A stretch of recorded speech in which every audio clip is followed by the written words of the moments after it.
আজকে আমি তোমাদের রামায়ণ পড়ে শোনাবো। রামায়ণে 7টা কাণ্ড: আদিকাণ্ড, অযোধ্যা কাণ্ড, অরণ্য কাণ্ড, কিষ্কিন্ধা কাণ্ড, সুন্দর কাণ্ড, লঙ্কা কাণ্ড, উত্তরাকাণ্ড। প্রথমে আদিকাণ্ড, রাজা দশরথের কথা। সে অনেক কাল আগের কথা। সরযূ নদীর তীরে কোশল রাজ্যের রাজধানী অযোধ্যা নগরী ছিল। সেখানে রঘুবংশের রাজা দশরথ রাজত্ব করতেন। পাঁচিল দিয়ে ঘেরা সুন্দর নগরী, বড় বড় রাজপথ, পথের ধারে সাজানো সুন্দর সব বাড়ি।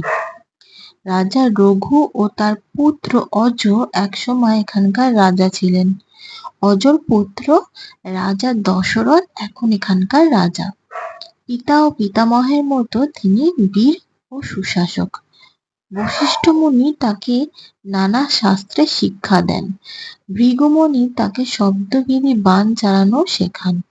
তাই রাজা দশরথ ছিলেন সর্বগুণের অধিকারী। তিনি ছিলেন রাজ চক্রবর্তী। তার রাজত্বকালে অযোধ্যা নগরীর খুবই উন্নতি ঘটে আর প্রজারা মহা সুখে বসবাস করতে থাকে। কিন্তু রাজা দশরথের মনে শান্তি ছিল না। রাজার 3 রানী, কৌশল্যা, কইকেয়ী আর সুমিত্রা। 3 রানীর কেহই সন্তানবতী ছিলেন।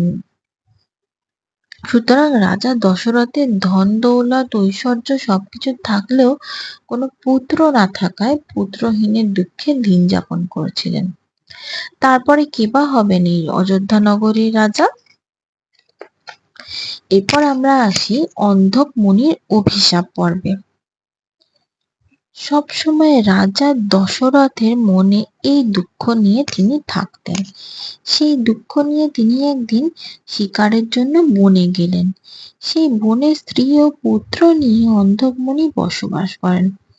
অন্ধক মুনি তার স্ত্রী দুজনেই ছিলেন অন্ধ, কিন্তু তাদের একমাত্র পুত্র সিন্ধুমণি অন্ধ নন। সেই সময় সিন্ধুমণি পিতামাতার জন্য জল আনতে গিয়েছিলেন। জলের পাত্র ভর্তি করার সময় শব্দ হচ্ছিল।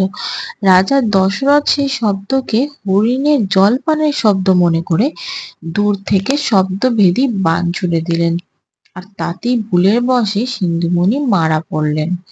পুত্রর মৃত্যুতে শোকে বিহ্বল হয়ে অন্ধক মুনি দশরথকে অভিশাপ দিলেন, আমার মতো তুমিও পুত্র শোকে মারা পড়বে। দশরথ বললেন, আমার কোনো পুত্র নেই, আমি কি করে পুত্র শোকে পাবো? তখন অন্ধক মুনি বললেন, আমার কথা মিথ্যা হবে না, তুমি পুত্র শোকে মরবে, তাই তোমার পুত্রও হবে। পুত্রেষ্টি যজ্ঞ করো। যজ্ঞের চরুর সঙ্গে এই বেল ফলটি তোমার রানীকে খাওয়ালে তুমি নারায়ণকে পুত্ররূপে লাভ করতে সমর্থ হবে। নিঃসন্তান রাজা দশরথের কাছে অন্ধক মুনির এই অভিশাপ বড় হয়ে উপস্থিত হলো। রাজা দশরথের পুত্রেষ্টি লাভের জন্য পুত্রেষ্টি যজ্ঞ। শিকার থেকে অযোধ্যায় ফিরে রাজা দশরথ পুত্র লাভের জন্য সরযূ নদীর তীরে পুত্রেষ্টি যজ্ঞ আরম্ভ করলেন। সেই যজ্ঞে নিমন্ত্রণ করলেন দেশের সব মুনি ঋষি ও রাজা মহারাজাকে। 1 বছর যজ্ঞ করেন ঋষ্যশৃঙ্গ মুনি। যজ্ঞ শেষ হলে যজ্ঞের চরুর সঙ্গে মিশিয়ে দেওয়া হয় অন্ধক মুনির দেওয়া বেলফলটি। রাজা দশরথ যজ্ঞের চরু 2 ভাগ করে বড় রানী কৌশল্যা আর মেজ রানী কইকেয়ীকে দিলেন। কৌশল্যা আর কইকেয়ী তাদের ভাগ থেকে চরু দিলেন ছোট রানী সুমিত্রাকে। যথা সময়ে নারায়ণ 4 ভাগ হয়ে দশরথের ঘরে জন্ম নিলেন। প্রত্যেক রানীর একটি করে পুত্র হলো। তবে সুমিত্রার 2টো চরু খাওয়ার জন্য 2টি পুত্র হলো ছোট রানী সুমিত্রার। পুত্রদের 6 মাস যখন বয়স, সে সময় বশিষ্ঠ মুনি অন্যান্য মুনি ঋষিদের নিয়ে আলোচনা করে নামকরণ করলেন রাজকুমারদের। কৌশল্যার পুত্রের নাম রাম, কইকেয়ীর পুত্রের নাম ভরত এবং সুমিত্রার 2 পুত্র লক্ষণ ও শত্রুঘ্ন। বন্ধুরা, আজকে এই পর্যন্তই থাক। পরবর্তী কি হলো সেটা জানতে আমাদের গল্পকে লাইক এবং শেয়ার করুন এবং আমাদের সঙ্গে থাকুন।